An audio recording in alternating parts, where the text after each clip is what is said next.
పంచభూతములు ముఖ పంచకమై ఆరు ఋతువులు ఆహార్యములై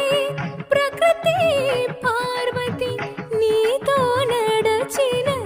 ఏడు అడుగులే స్వర సప్తగమై సగమ దాని సగగ మగ ని సగమ గగగ సస నీగా మద సనిద మగ సా నీ దృక్కులే అదు అష్టదిక్కులై నీ వాక్కులే